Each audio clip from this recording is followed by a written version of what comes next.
Hello parents and students for the class of 2026 and welcome to Lake Orion High School. My name is Alicia Connor. I'm one of the 6 counselors at the high school. Here you'll see the contact information for each counselor, the last names of the students that we cover in our caseload, and our contact information. Plus also Heather Rutledge, who is head of the special education department. Her name and contact information is listed there too because she works with the students with IEPs.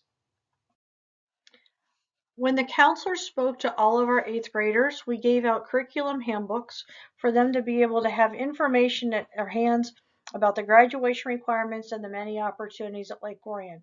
That's the one copy of the book they'll be given each year after this. There'll be updates that they can always access on the website.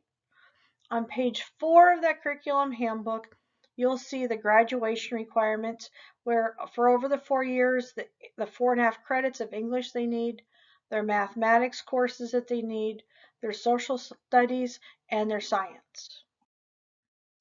In addition, there's other graduation requirements that the students have a lot of flexibility in what years they take them, other than the business class, which has specific years for the 2 courses. But then there's also the physical education, their visual performing and applied arts, and their world language. Note here, students that take world language in middle school actually fulfill their graduation requirement before they even come to the high school. And then last, the 11 credits of electives that they have to take to graduate. The final graduation requirements are the 20 hours of volunteering or service learning hours that they need. The deadline is April of their senior year, but they can actually start completing their graduation requirement of this beginning with the day after they finish 8th grade. If your students are active in different volunteering opportunities in the summer, I encourage you to look at the descriptions, go on the school's website, get the information to understand the do's and don'ts of what can count and how to keep track of that information.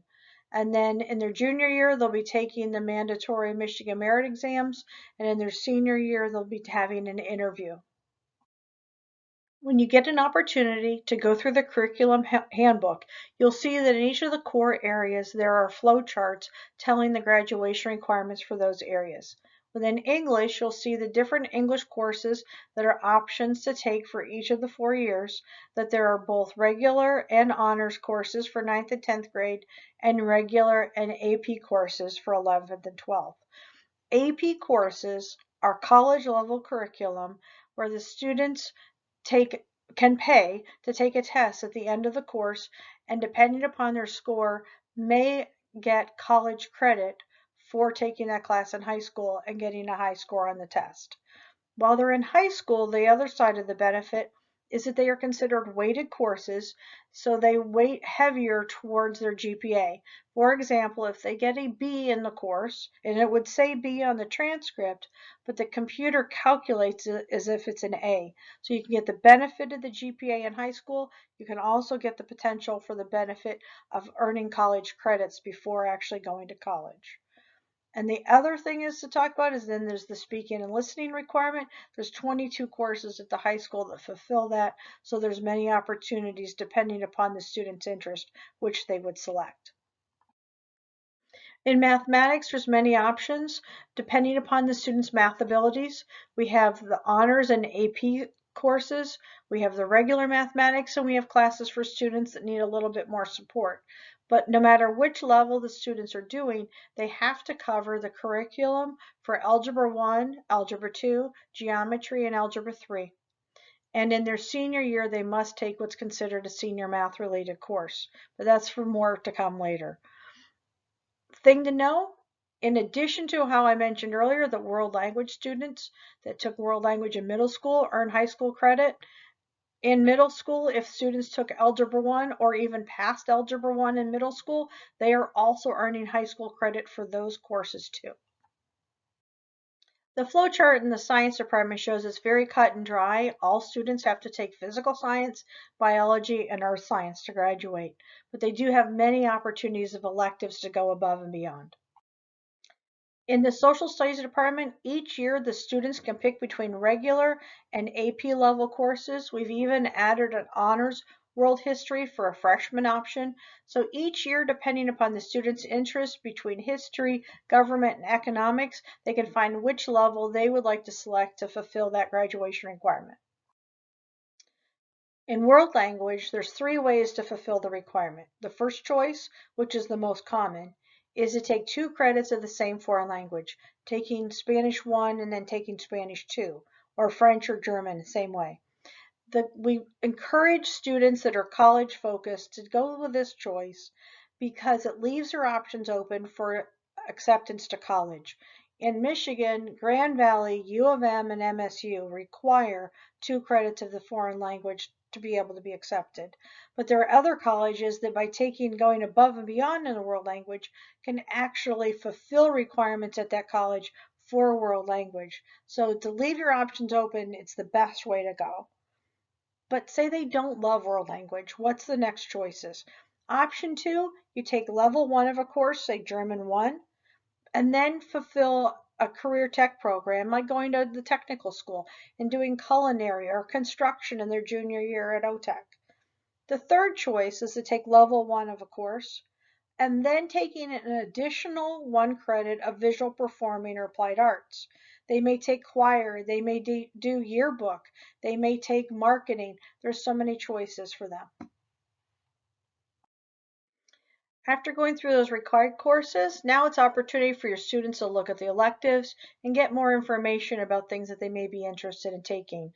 The elective charts at the beginning of the courses in the curriculum handbook will tell how many credits a class is worth, what year they can take those courses, and is there a prerequisite that they must take first before they can move on to the class, and last to find also the description in the handbook.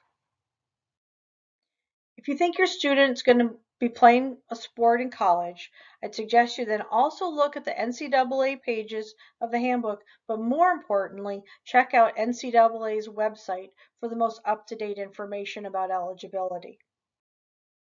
When we met with all of the students, we gave them a green course selection sheet, which has all of the courses that freshmen are able to take, and that's their place to use it as a worksheet to write out the courses they want, and then for counselors to be able to have that later to make any notes of any details from when we meet with them in March. On the left-hand side of the worksheet, you'll see the required courses. That's where they're going to select which level they want of the English. Their math teacher would have made recommendations about which is the next math class to take, which level of world history, which level of phys ed, which speaking and listening.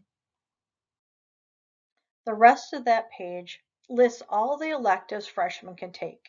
Some helpful hints: there's a code that will let you know which courses fulfill the visual performing arts requirement. There's also notation for the fact that concert band has an audition, so the students don't select concert band.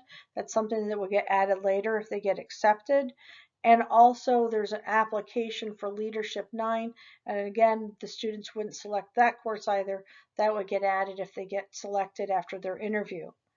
The students need to total up 8 credits between electives and required courses, because over a school year's time, all students will take 8 credits of courses. At the bottom of the page, there's a gray box where the students will write down the 4 alternates that they're willing to take. These are courses they list if they don't get their first choices. My suggestion is have them plan out past their freshman year of courses that they hope to take. And if it's a class that they thought they would take later in high school, but can take it as a freshman, have them list that as an alternate. So they're not wasting their time listing something they hope they never get. They just are listing something that they could flip the order of when they take it.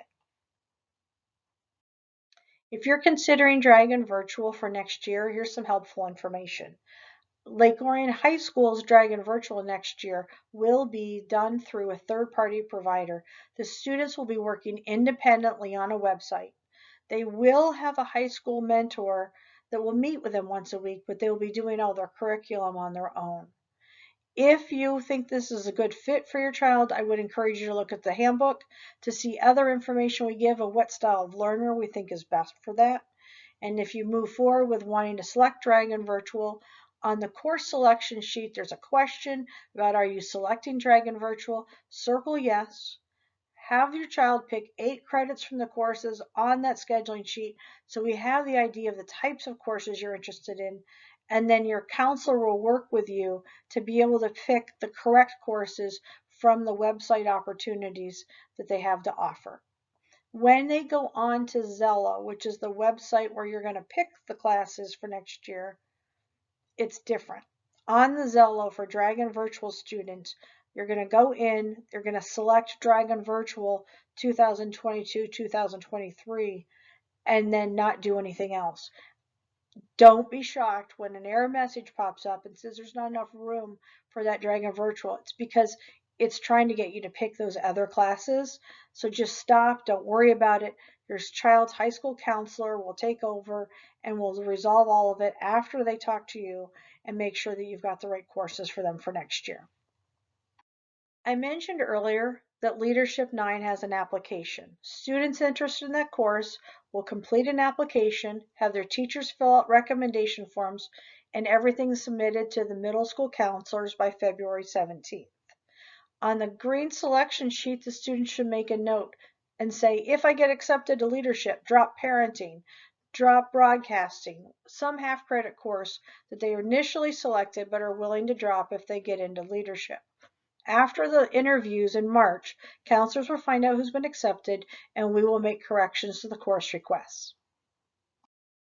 Similarly, students who are band students all should select campus band for next year. But if they're interested in auditioning to get into the 2-credit concert band, should then make a note of saying, if I get accepted to concert band, then drop this 1 credit of electives and tell what they would like to have dropped.